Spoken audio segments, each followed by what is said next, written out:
One of the motivations for writing Matariki was that desire to help our people understand what were and what are some of the major considerations around this thing called Matariki. And rather than it just being a public holiday now, and rather than it remaining an abstract kind of notion or idea, it was to try and bring it down to ground level, to grassroots, and to help us understand that, as Ngāti Whātua, and certainly as an iwi who's getting to re-understand who we are, we have a connection to Matariki. We have strong attachments to these various tikanga and to the notions of what Matariki is. He poroporo aki ki ngā mate, he whakarite I te ara ki ana mata.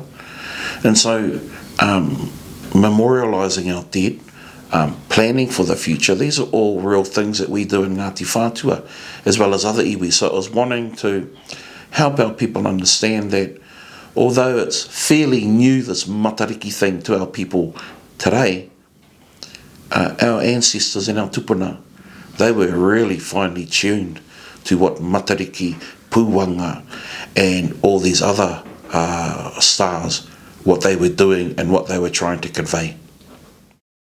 You have a look at our waiata, the first half of it is all about memorialising and remembering our dead, those who have passed on within that period from the last celebration of Matariki.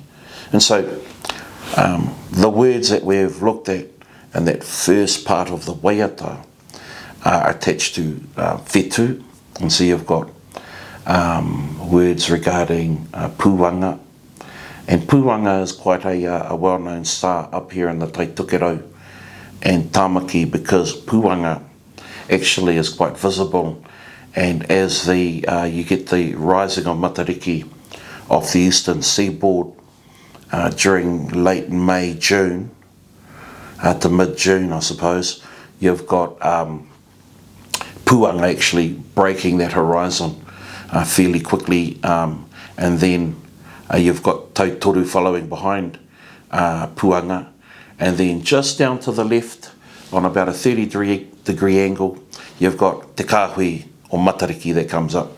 But Pūwanga is mentioned alongside Matariki most often because those are referred to as ngā whetū tapu o te tau.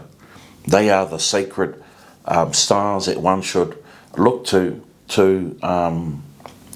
actually commence the celebrations of Matariki. So Pūwanga will often be quite visible, and then whai muri mai ko Te Kāhui o Matariki. There's a number of nice lines in here which can be picked up by kaikaranga as well as kaikōrero, and one of them is mōtoi kahurangi, and a mōtoi kahurangi is a term of endearment for a loved one who's passed on. You've also got some lines, kārewa Pūwanga, kārewa Matariki, and these can be adopted in different forms of karanga and oratory.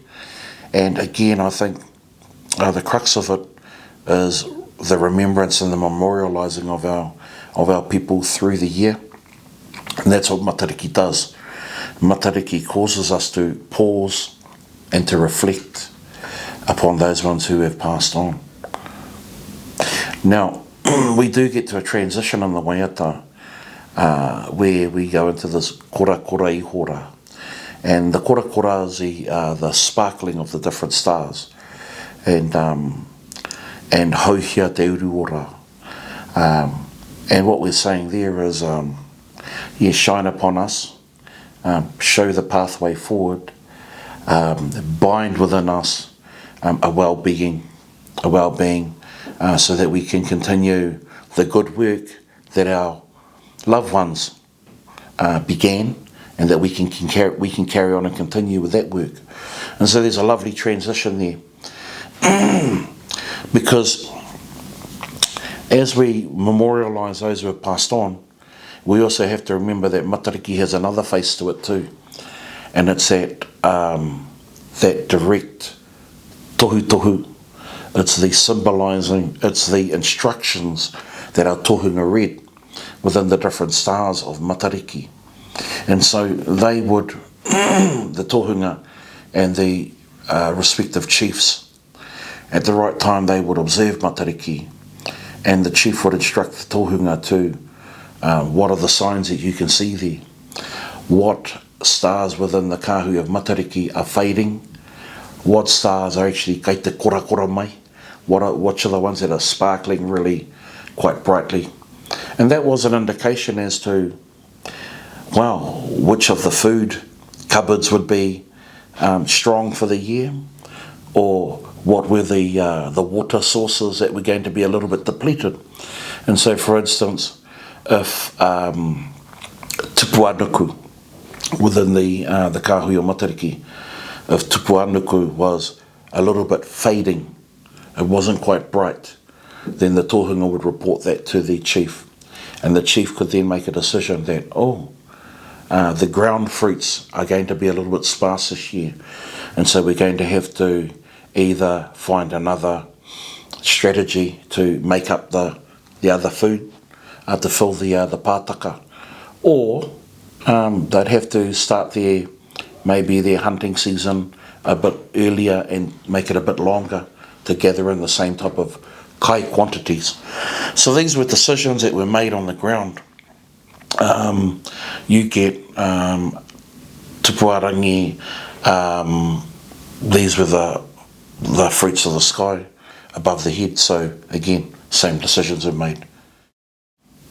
Ko Hiwa Iterangi, or Hiwa Iterangi, she's one of the kind of the new stars on the block.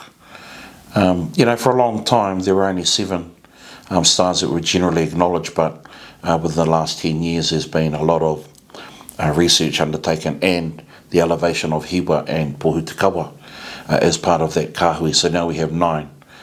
And Hiwa is all about the ambition.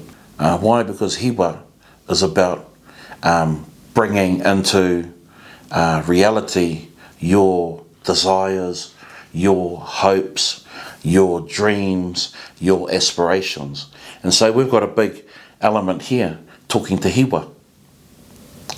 And we're saying to Hiwa, yeah, we've got a lot of hopes and dreams too. So whakarongo mai Hiwa, we would like you to take on board all those hopes and aspirations that we have, so that we can have a really great, abundant year.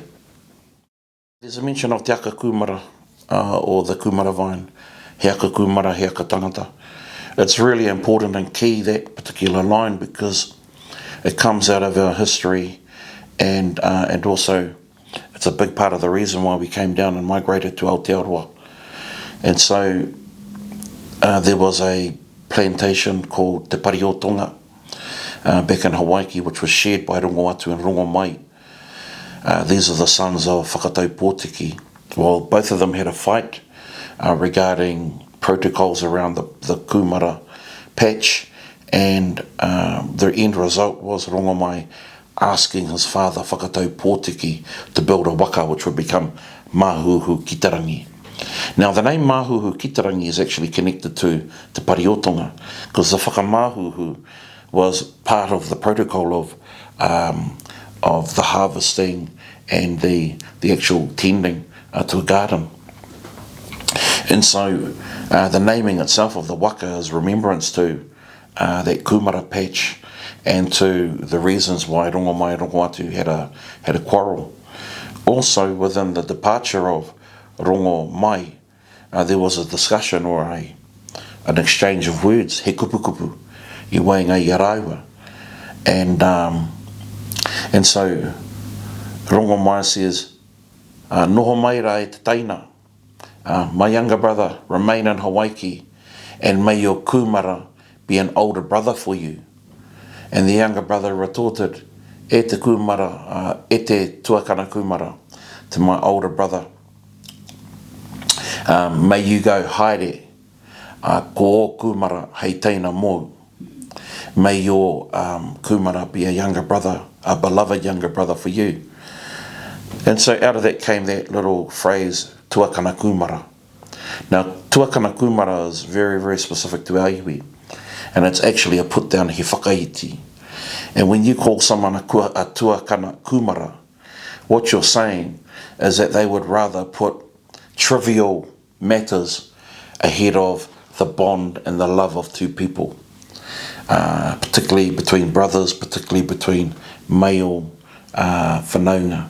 And so, yeah, if there's a trivial matter that becomes a take between you and your whanaunga, ka puta te kōrero, tuakana kumara.